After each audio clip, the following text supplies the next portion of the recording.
नमस्ते। कैसे हैं आप? आज एक मज़ेदार कहानी सुनाऊंगी जो मैंने मेरी दीदी के मुंह से सुनी है। हकीकत में एक व्यक्ति पे मुझे बहुत गुस्सा आ रहा था बीच में, और उस व्यक्ति की गलतियां थी, लेकिन मैं सोचती थी कि ये गलतियां इतनी बड़ी नहीं हैं जितना मुझे गुस्सा आ रहा है। और मेरी दी के साथ हम जब बात करते हैं तो ऐसे ही कुछ चर्चा हमारी चलती है। तो मैंने दी से कहा कि मैंने कहा दी, मुझे किसी पे बहुत गुस्सा आता है। गलतियां इतनी बड़ी नहीं हैं, मतलब जितना मुझे गुस्सा आ रहा है। मुझे जो सामने गलतियां दिख रही हैं वो शायद इतनी बड़ी नहीं है जितना मुझे गुस्सा आ रहा है। तो फिर दी ने मुझसे कहा कि हो सकता है ये सामने वाले की तरफ से हो। तो मैंने कहा क्या, मैं समझी नहीं। तब दी ने मुझे एक कहानी सुनाई। दीदी ने ये कहानी किसी प्रवचन में सुनी थी, तो वो कहानी दीदी ने मुझे सुनाई। दीदी ने कहा कि एक राजा था, वो बहुत विद्वान था और वो अपनी प्रजा के बीच में अक्सर जाया करते थे और प्रजा का हालचाल जानते रहते थे। लेकिन एक लकड़े के व्यापारी की दुकान के सामने आने के बाद वो राजा को बहुत आक्रोश आता था और राजा का ऐसा मन करता था कि मैं इसको पकड़वा के इसका सिर कटवा दूं। और राजा हरदम सोचते थे कि इसने मेरा कुछ बिगाड़ा नहीं है, फिर मुझे इस पे इतना गुस्सा क्यों आता है। और जो एक विवेक राजा के प्रति दिखाना चाहिए वो व्यापारी बराबर दिखा रहा है। मतलब ऐसा भी कुछ अपमान वो राजा का नहीं कर रहा जिसकी वजह से राजा को ऐसा आक्रोश आए। तो राजा ये सोचते थे, पर जब भी उस दुकान के सामने से निकलते राजा का मन उतना ही विचलित होता कि मैं इसको कुछ करवा दूं इसका। जैसे मैंने बताया कि राजा विद्वान थे, तो राजा ने सोचा कि क्या बात है, इसने मेरा कुछ नहीं बिगाड़ा है और मुझे इतना आक्रोश आना भी उचित नहीं है। तो राजा वेश बदल के निकले और उसकी दुकान पे गए। उससे इधर उधर की बातें की और फिर पूछा कि व्यापार कैसा चल रहा है।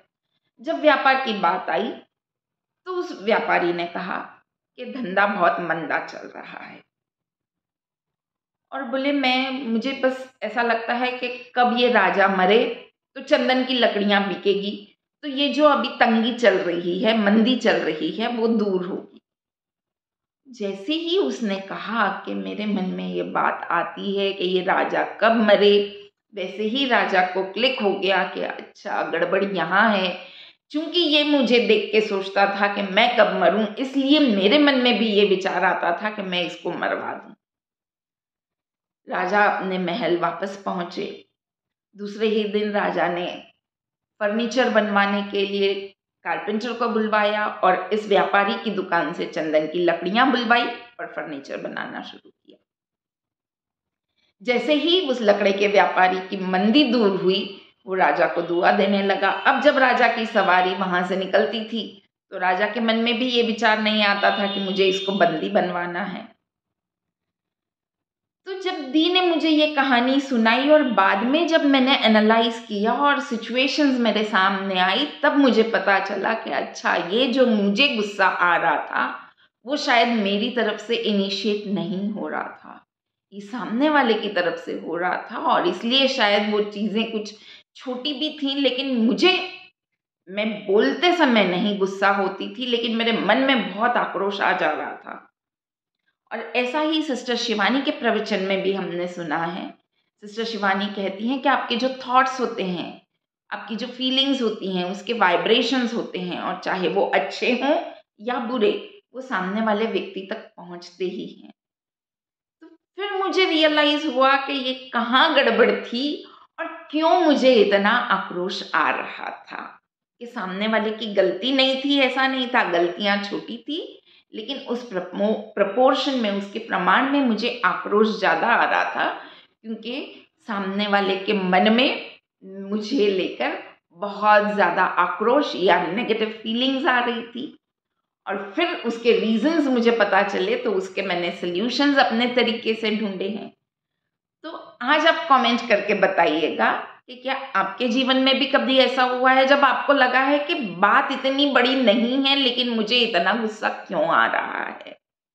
तो उस सिचुएशन में आप एनालाइज करने की कोशिश करिए और सामने वाले की मनस्थिति समझने की कोशिश करिए कि बात क्या है।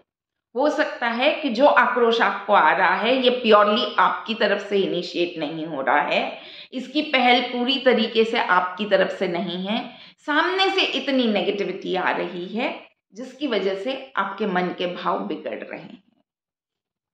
तो कमेंट करके बताइएगा कि ऐसी कौन सी सिचुएशन आपकी लाइफ में हुई है जब आपके साथ ऐसा हुआ कि आपका मन विचलित ज़्यादा हुआ है और फिर आपने उसका क्या हल ढूंढा। Thank you.